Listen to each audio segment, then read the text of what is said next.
The top stories tonight in Y News.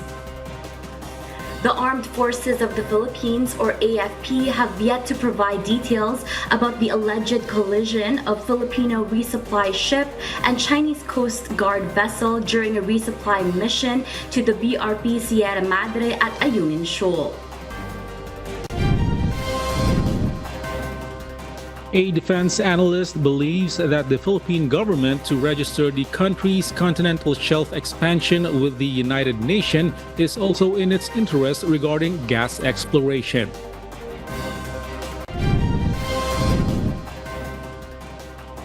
Presidential Anti-Organized Crime Commission is set to discuss the impending filing of complaints against suspended Bamban Tarlac Mayor Alice Go and others. And we will discover why Israeli Prime Minister Benjamin Netanyahu condemned the military's daily tactical pauses in Gaza, highlighting political divisions and ongoing humanitarian concerns amid the prolonged conflict.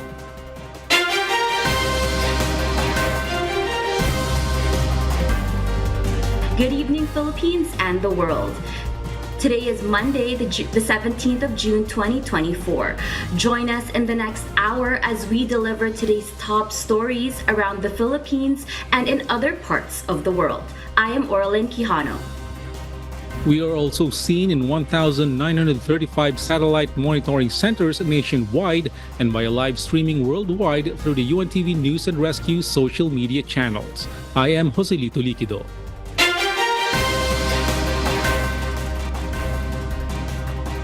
First in the news. The Chinese Coast Guard vessel collided with the Philippine supply boat as reported by Beijing. The Armed Forces of the Philippines, or AFP, have yet to provide details about the alleged collision. Security analyst Ray Powell noted that the AFP's current mission differs significantly from previous ones. Ryan Lacanlale will tell us why. A collision occurred between a Chinese Coast Guard vessel and a Philippine supply boat during a resupply mission to BRP Sierra Madre at Ayungin Shoal this morning, June 17. According to a report from Beijing, the incident occurred at 5:59 a.m. This one looks a little different. Again, we didn't see as in past cases, we didn't see the Philippine Coast Guard escorting, or at least clearly escorting in from directly from the east. Again, we've got the one ship down to the southeast. The Armed Forces of the Philippines, or AFP, refused to provide any details about the supply mission. They also reportedly reject the misleading statements from the Chinese Coast Guard blaming the Philippines for the incident. According to security analyst Ray Powell, the supply mission conducted by the AFP this time is different compared to the past resupply missions to the BRP Sierra Madre. There may be others that I can't see, but things do look a little different. That's what we know so far. We know there's one Philippine Coast Guard ship in the area. We hear that there is a Philippine resupply boat that had a collision with some Chinese vessel, and that boat control measures were used, which may indicate water cannons. But that's about what we know so far. Meanwhile, in a post from the Chinese state media Global Times, for the first time ever, they allegedly deployed the largest landing helicopter dock at Sabina Shoal. Previously, the Philippine Coast Guard, or PCG, spotted an amphibious assault ship at Sabina Shoal on June 4 during a Chinese-conducted exercise in the area. In a post on social media platform X, Philippine Coast Guard spokesperson for the West Philippine Sea, Commodore J. Tariela, stated that China's deployment of the amphibious assault ship aims to disrupt Filipino scientists conducting scientific surveys at Escoda Shoal. Since the second week of April this year, the Philippine Coast Guard has deployed its largest vessel, the BRP Teresa Magbanwa. According to Powell, this demonstrates China's strong contestation regarding the deployment of BRP Teresa Magbanwa in the area. And I think that China has shown that it is concerned about the fact that the BRP Teresa Magbanwa has been stationed there really since the middle of April. and appears to be just sending a message that it intends to strongly contest the Philippines for control of the shoal. Powell also emphasized that the Philippines and allied nations should consider the possibility of hostage diplomacy if the threat of arresting Filipino fishermen continues. Because that could easily turn into a hostage diplomacy kind of situation where you can imagine there would be a lot of pressure, domestic pressure on the government to get your person back for understandable reasons. And China could try to use that as an opportunity to put additional pressure on the government to make other concessions in other areas. Ryan Lacanlale, UNTV News and Rescue. We serve the people, we give glory to God. The Philippines should not imitate China in blatantly violating the United Nations Convention on the Law of the Sea, or UNCLOS, regarding the maritime dispute in the West Philippine Sea. This is the response of an international affairs and defense analyst after a lawmaker suggested that the Philippines should apprehend trespassers in our exclusive economic zone, or EEZ. Rosalie Cos will tell us why. China's threat to arrest and detain for 60 days without trial those they deem illegally entering their claimed waters is a direct violation of obligations under the United Nations Convention on the Law of the Sea, or UNCLOS.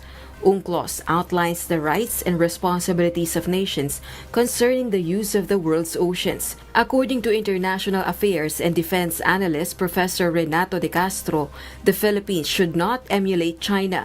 We cannot stoop down to the level of China by violating the United Nations Convention of the Law of the Sea. And the second question there, of course, second issue there is we have the capacity to do so. This is the expert's response following the suggestion of Surigao del Norte 2nd District Representative Robert Ace Barbers.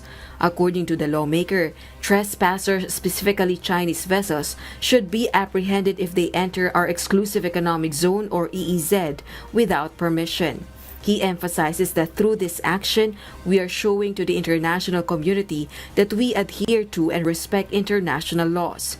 This will also ensure that as a democratic republic, we must be respected. However, Professor De Castro stated that the EEZ is considered high seas where freedom of navigation and innocent passage is allowed. Moreover, he adds that the Philippines lacks the capability to arrest trespassers. Our economic zone is not our territorial waters. We treat our exclusive economic zone as, high seas or international waters where freedom of navigation is allowed. Meanwhile, the opinions of fellow citizens are divided on the issue. However, they share common concerns about the potential impact on future generations of government actions in the West Philippine Sea. Kawawa yung mga susunod na henerasyon. Kahit nung unang panahon pa, inaapi na talaga tayo. Hanggang ngayon, ganun pa rin. Sana madaan sa magandang usapan, huwag maabot sa patayan. Hindi ko papayag na apiin tayo. Sariling bansa natin to. Rosalie Cos, UNTV News and Rescue. We serve the people, we give glory to God.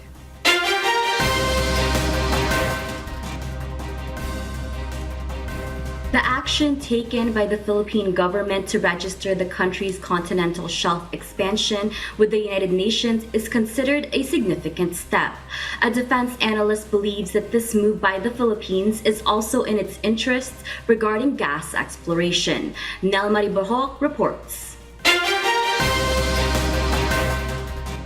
The action taken by the Philippine government to register to the United Nations Commission on Limits of the Continental Shelf to expand its continental shelf is important. According to defense analyst Professor Renato de Castro, this is significant for the country in terms of natural gas exploration in the West Philippine Sea. This has something to do with our maritime entitlement when it comes to seabed and soil, soil under the seabed. This is primarily important in terms of exploring the continental shelf in terms of natural gas and oil, According to the Department of Foreign Affairs, the Philippines' official submission has a basis under the UN Convention on the Law of the Sea, or UNCLOS. Under this convention, a coastal state like the Philippines has the right to establish the outer limits of its continental shelf beyond 200 nautical miles but not exceeding 350 nautical miles from its baseline or coastline. According to political analyst Froilan Calilong, although this may cause problems with other claimant countries, the Philippines needs to take this action. Yes, maaari talagang magkaroon ng effect 'yun, but I think what we need to show and demonstrate here is yung klase rin naman ng claim natin na nakabatay doon sa mga itinatakda naman ng United Nations Convention on the Law of the Sea. Like Calilong, De Castro believes that any issues arising from the Philippine submission to the UN can be resolved. The clause provides us with, of course, measures that could address problems arising from what we call overlapping claims. Number one, we could enter into a negotiation with countries that, of course, we have overlapping claims in terms of the extended continental shelf, with Malaysia, probably with Vietnam, probably with Indonesia. We could negotiate it. Nel Maribuhok, UNTV News and Rescue. We serve the people, we give glory to God.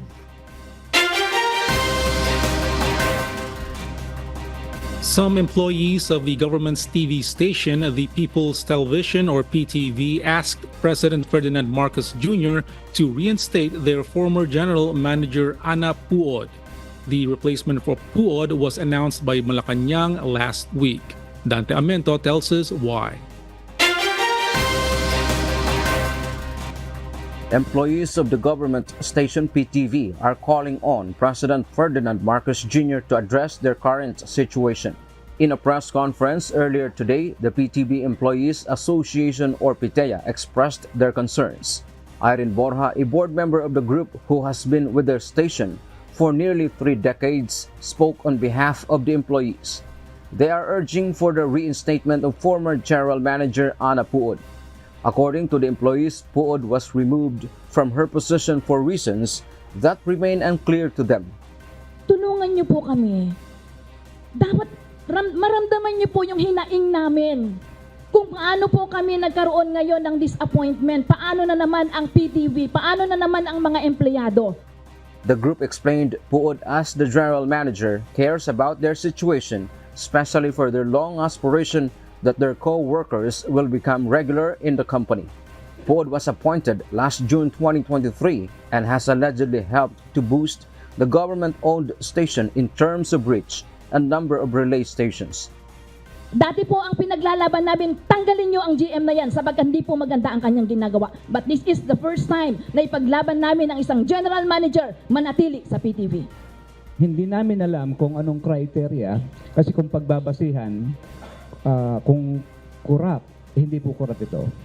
Kung performing at bilang bahagi ng workforce ng PTV4 ay hindi namin maapuhap dahil kung gusto yung pagbabago, nakikita natin ngayon yung pag-angat ng istasyon.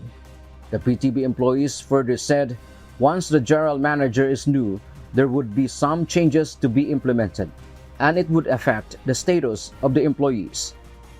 Wala po kaming kinikilingan dito. Ang tinitignan po namin, yung mga empleyado na matagal na naghihintay ng pag-asa at pagbabago. Ito pong pamunuan namin ngayon at pagtanggal kay GM, siya po yung nakikita namin gagawa nun eh.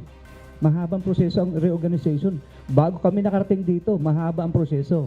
Kaya ngayon, kung magpapalit, isaalang-alang sana yung kapakanan ng mas nakararaming empleyado, hindi lang dito sa main office, pati po sa mga probinsya. They also wrote a letter for First Lady Liza Araneta Marcos, whom they believed would help them. Dante Amento, UNTV, News and Rescue. We serve the people. We give glory to God.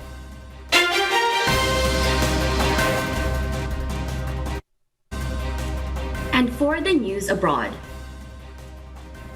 Ukraine's Foreign Minister Dmytro Kuleba urgently appealed for promised military support from Canada, in particular emphasizing the delayed delivery of a critical air defense system amid intense fighting and damage to Ukraine's energy infrastructure by Russian forces.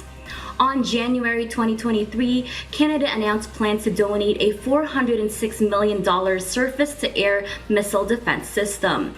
Canadian Prime Minister Justin Trudeau acknowledged the delays in delivering the system, citing ongoing production issues in the United States.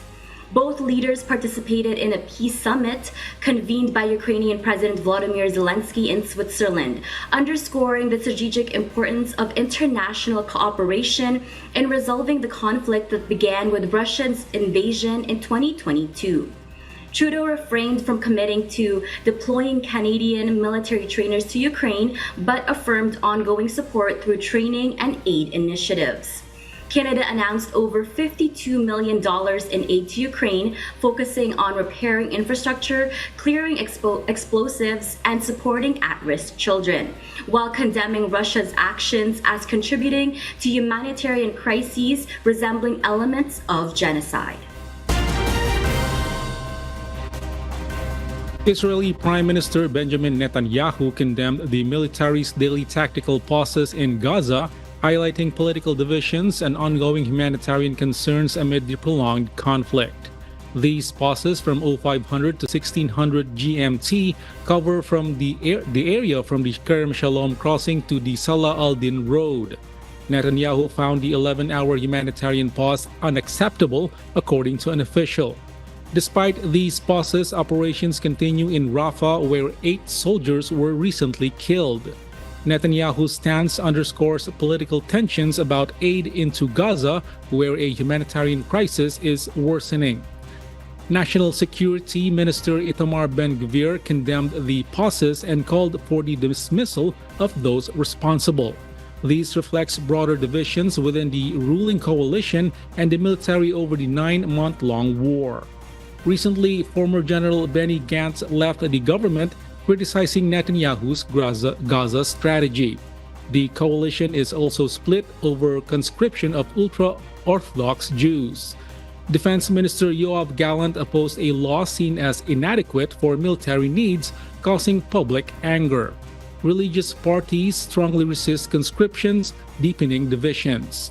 Military head Lieutenant General Herzi Halebi stressed the need to recruit more ultra-Orthodox soldiers. Despite international pressure, a ceasefire remains elusive. Since the October 7 attack by Hamas, Israel's campaign has killed over 37,000 Palestinians.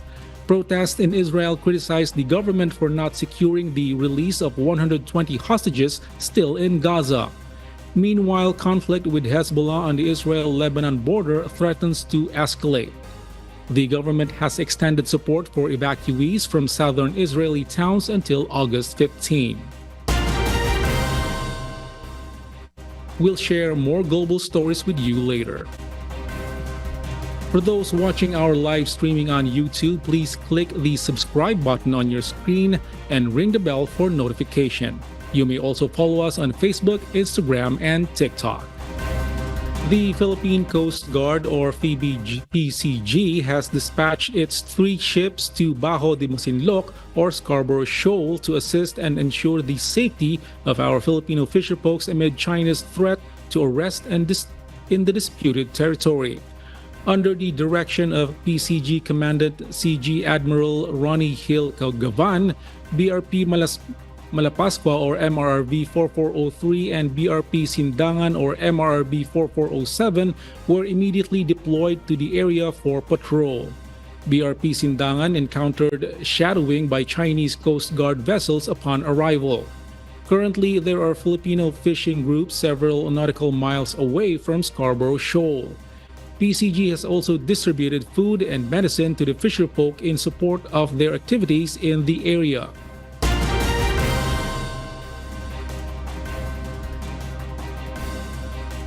The Department of Education, or DepEd, wanted to intensify their campaign against the use of vape products in schools. While the concept of tobacco and vape control was already eluded and integrated in the old curriculum, the department now seeks to make the youth more aware of the emerging dangers of using vape and tobacco products.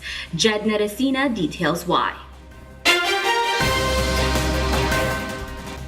The Department of Education, or DepEd, is intensifying its fight against tobacco amid a reported increase in the number of young people using vape products. DepEd Assistant Secretary Dexter Galban stated that while the concept of tobacco and vape control is included in the current curriculum, the department now aims to place greater emphasis on this issue for young people.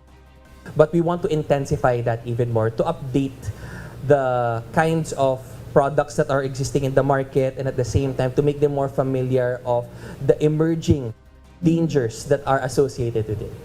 To address this, DepEd plans to incorporate discussions on tobacco and vape control into the curriculum for grades 11 and 12.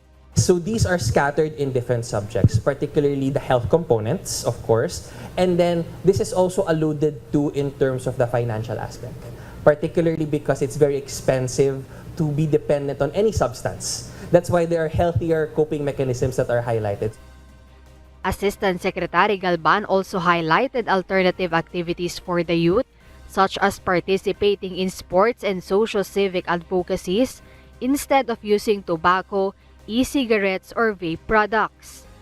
Furthermore, DepEd is educating teachers about the various types of e-cigarettes, which have evolved to resemble highlighters, ballpoint pens, and other common items. For some teachers, they don't know that the USB-like thing that the kid, the learner, the student is holding is actually a vape. They don't know that the lanyard around their neck is not actually their school ID only. There's a vape attached at the back.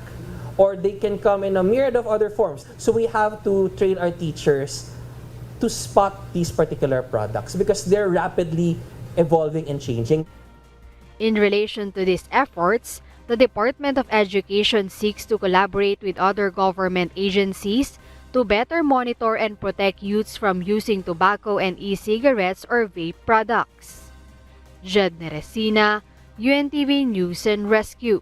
We serve the people, we give glory to God.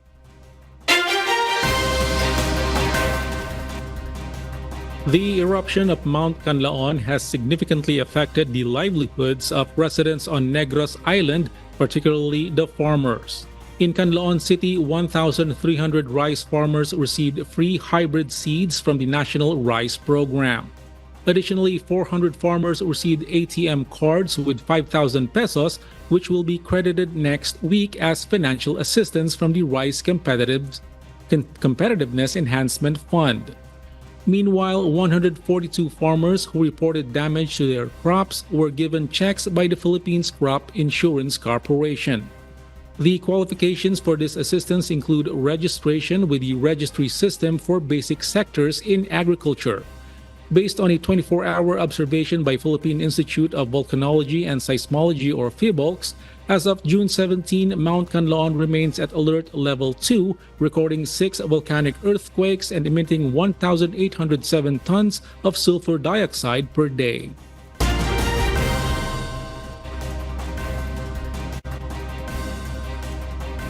Meralco has revised its earlier announcement of a 64 centavo per kilowatt hour increase in electricity rates this June. According to Meralco's official statement, the power distributor will implement a reduction of 1 peso and 96 centavos, nearly 20 pesos per kilowatt hour this month. For the typical residential customer consuming 200 kilowatt hours, this translates to a reduction of 392 pesos in their electricity bill. Those using 300 kilowatt hours will see a decrease of 589 pesos, while consumption of 400 kilowatt hours will result in a reduction of 785 pesos. Customers using 500 kilowatt hours will enjoy a decrease of 981 pesos. Meralco attributes this adjustment to phased collection of generation costs from the wholesale electricity spot market, or WESM, in compliance with the recent directive from the Energy Regulatory Commission, or ERC, C for all power distributors. This staggered approach will be spread over 4 monthly installments starting this month through the September 2024 bill cycle. However, Meralco warns of potentially higher generation charges in the coming months due to these adjustments.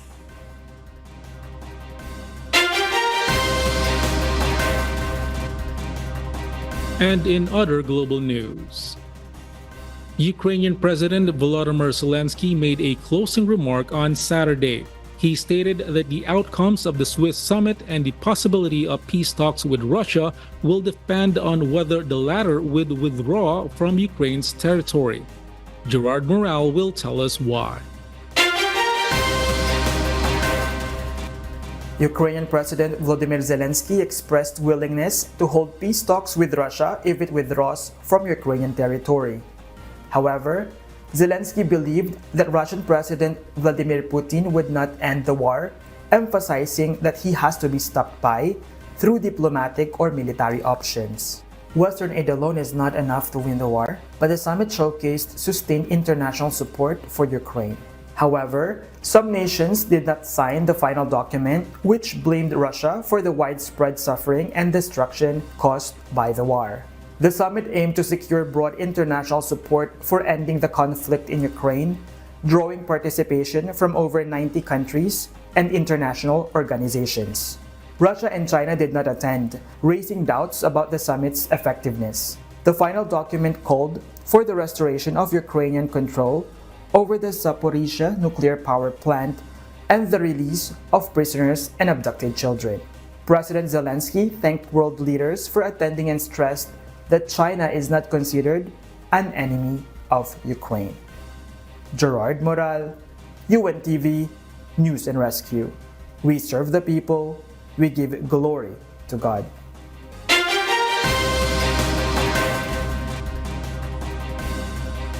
China has recorded massive flooding in southern region while other areas have experienced rising temperatures. Axis Salam will tell us why. China's National Meteorological Center has issued an alert for high temperatures and severe flood warnings due to heavy rains in severe regions across the country. The center predicts a decrease in the intensity of high temperatures in North China and in the regions between the Yellow River and Huaihe River. Beijing has issued its second highest heat advisory, indicating that Monday and Tuesday are expected to have temperatures above 37 degrees. China's authorities reported that temperatures in Liaoning, a northeastern province, may reach 40 to 42 degrees in the next 2 days. Heavy rains have swept southeastern Fujian province for 7 days, causing water levels in some rivers to exceed warning levels and releasing water from several reservoirs. Due to massive floods triggered by exceeding warning water levels in some local rivers, a student was killed in Guangxi. Axis Salam, UNTV News and Rescue. We serve the people. We give glory to God. Western powers and allies have denounced Russia's invasion of Ukraine during a 2-day talks held in Switzerland on the weekend. The summit requested by Ukraine, however, failed to influence major South global countries to sign the summit communique. Maven Carizo tells us the details why. Ukrainian President Volodymyr Zelensky's Behest for Peace summit was attended by 101 countries, with 82 supporting the summit's final communique. The United States Vice President Kamala Harris, German Chancellor Olaf Scholz, and French President Emmanuel Macron were present at the venue. While Russia was not invited, China also stayed away from the summit, which more than assured Ukraine's failure to persuade nations from the global south to join in isolating Russia. Brazil was present, but only as an observer, and ultimately, India, Indonesia, Mexico, Saudi Arabia, and South Africa held back on signing the summit's final statement. Meanwhile, President Zelensky still considers the conference a success, claiming that Ukraine's independence, territorial integrity, and sovereignty were recognized by all participants, which is the majority of the world. The focus of the summit was on 3 points out of Mr. Zelensky's 10-point peace proposal, namely nuclear safety, food security, and the complete exchange and release of all prisoners of war. The participants also reached a consensus that war in Ukraine must end with a just and lasting peace, not peace at any cost. European Commission Chief Ursula von der Leyen called for patience and determination and acknowledged that attaining peace in Ukraine will be a journey and not achieved in one step. In initial peace talks following the February 2022 invasion, Ukraine has consistently ordered Russia to totally withdraw from Ukraine. Russia, on the other hand, demands recognition of its rule on territory captured by its troops. One thing that was not clear in the summit was deadlines and plans for succeeding meetings, with no expression of interest on hosting the next conference. Mayveen Carrizo, UNTV News and Rescue. We serve the people, we give glory to God.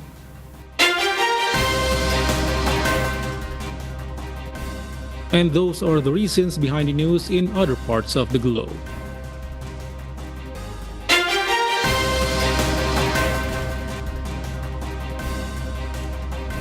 The 21 Filipino seafarers rescued from MV Tudor that was attacked by Houthi rebels in the Red Sea arrived at the Ninoy Aquino International Airport today.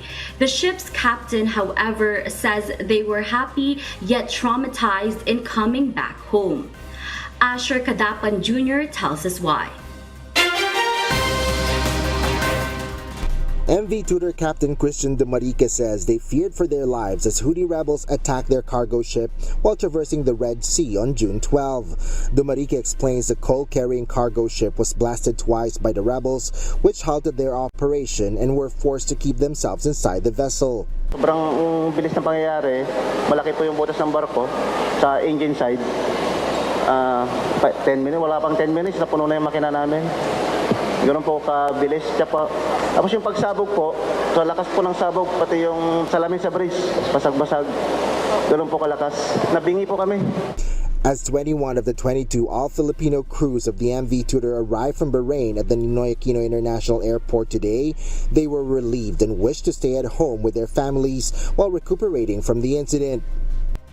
Yung nasa Bahrain kami, yung kasama naming OFW na babae, kumalabog lang yung maleta niya natumba.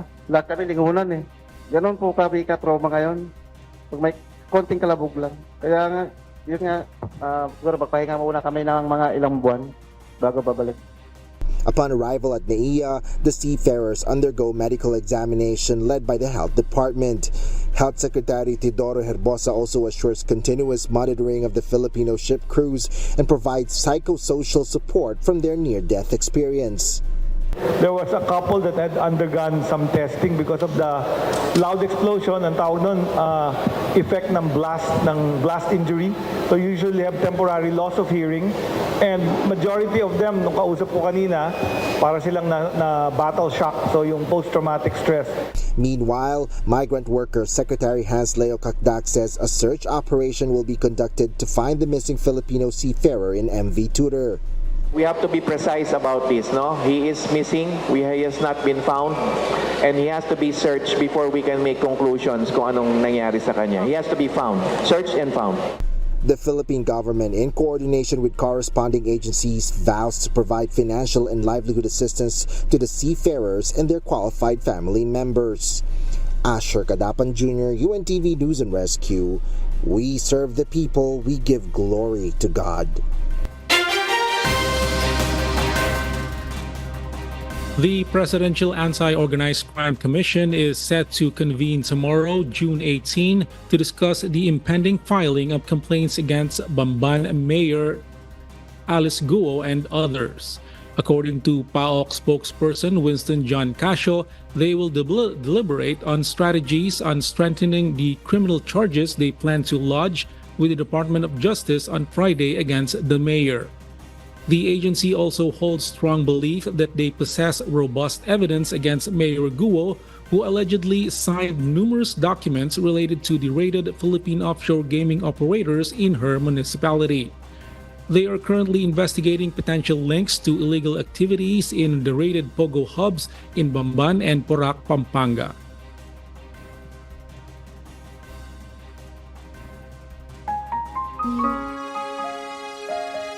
And before we close, we will leave you with a word, giving glory to God. From the book of Psalms, chapter 37, verse 25, it says, I have been young, and now am old, yet I have not seen the righteous forsaken, nor his deed begging bread.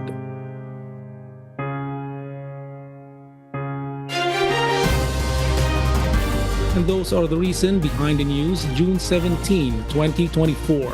Reasons we deliver to you as they unfold. I am Joselito Liquido, live from Malaysia.